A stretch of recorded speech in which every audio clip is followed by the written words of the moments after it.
ये ग माझी लाडाची अलका, तुझ्यासाठी आणीला पोलका. पोलक्याचा नाडा कसा लांब लांब, आता तरी जराची थांब थांब थांब थांब थांब थांब.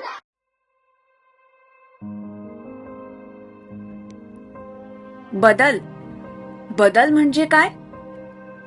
हे दूरच्या चकचकीत ऑफिसांमध्ये घडते का? की मोठमोठ्या राजकीय भाषणातून घडते?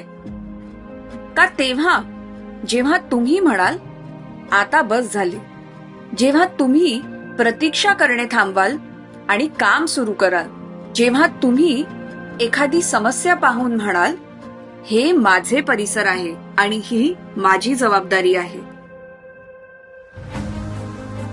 तुमच्या रस्त्यावर जेव्हा कचरा साचला तो तुम्ही साफ केला, जेव्हा पाणी वाया जात असे तेव्हा ते तुम्ही वाचवण्याचे मार्ग शोधले, जेव्हा सार्वजनिक जागा दुर्लक्षित झाल्या तेव्हा तुम्ही त्यांना जीवनदान दिले. तुम्हीच डिस्कवर, इन्व्हेस्टिगेट आणि सॉल्व्ह केले. अशा प्रकारे नांदेड के निंजाचा जन्म झाला.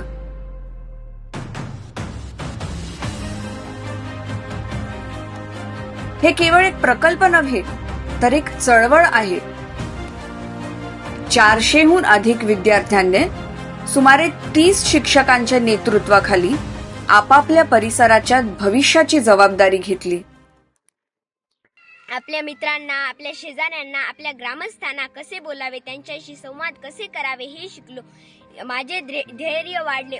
विद्यार्थी व ग्रामस्थांची मानसिकता बदलली. आता लोक कुठेही कचरा टाकत नाही. मोबाईल वापरणे शिकलो.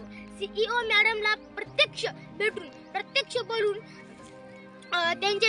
मला खूप आनंद झाला. आम्हाला या निंजाच्या वतीने खूप काही नवीन गोष्टी शिकायला मिळाल्या. जसे की या निंजामुळे मी एक पर्यावरण प्रेमी बनलेले आहे. बितनाड़ के जो निंजा है वह हमारे स्कूल के स्टूडेंट्स है. वह स्वच्छता मॉनिटर के रोल में गांव के लेवल पे लोगों को स्वच्छता के बारे में जानकारी देते हैं. हमारे सारे छात्र एक वॉरियर की तरह काम करते हैं. कोई भी समस्या आई तो उसे तुरंत सॉल्व करते हैं. जैसे कि हमारे स्कूल में पानी जम के कीचड़ बनता था, तो उसकी वजह से बच्चों को स्कूल में चलते समय दिक्कत आती थी, तो हमारे बच्चों ने उसको तुरंत सॉल्व कर दिया. हमारे बच्चों ने स्कूल में सब्जियां लगाई, फूलों के पेड़ लगाए. सर्वांना नमस्कार. मी मीनल करणवाल, मुख्य कार्यकारी अधिकारी, जिल्हा परिषद नांदेड. आम्ही नांदेड जिल्हा परिषदेच्या सगळ्या शाळेत एक उपक्रम मागच्या 6 महिन्या अगोदर लॉन्च केलं होतं. ज्या उपक्रमामध्ये आपण एक बंगळुरूची संस्था री बेनिफिट नावाची त्याचसोबत काम केले होते. री बेनिफिटचा उद्देश असं होतं की प्रत्येक शाळेत शिक्षक किंवा मुलं वातावरणासाठी, एन्व्हायरमेंटसाठी निंजा झाली पाहिजे.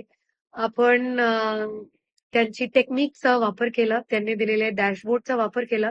त्यांची पूर्ण टीमने पूर्ण कोऑर्डिनेट करून व्हीसीच्या माध्यमातून असो किंवा प्रत्यक्ष नांदेडला येऊन असो, त्यांनी पूर्ण टीम आमच्या जिल्हा परिषदच्या टीम सोबत चांगला एक कोऑर्डिनेशन करून वातावरणासाठी निंजा खाली स्थापित केले. ज्यांनी शाळेस्तरावर किंवा त्यांचे गावस्तरावर एक वातावरणाबद्दल चांगली संवेदनशीलता निर्माण केली.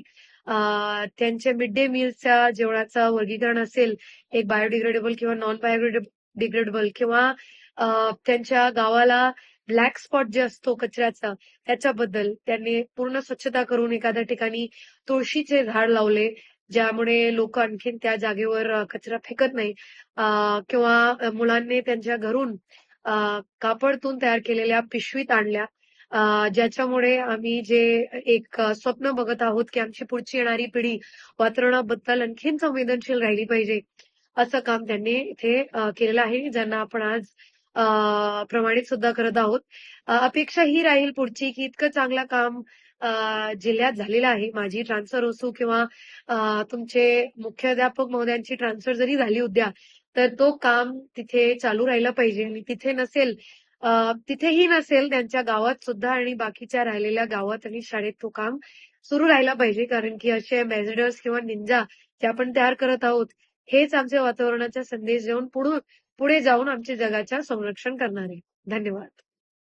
अलका तुझ्यासाठी आणीला पोलक्याचा नाडा कसा लांब लांब आता तरी जराची थांब थांब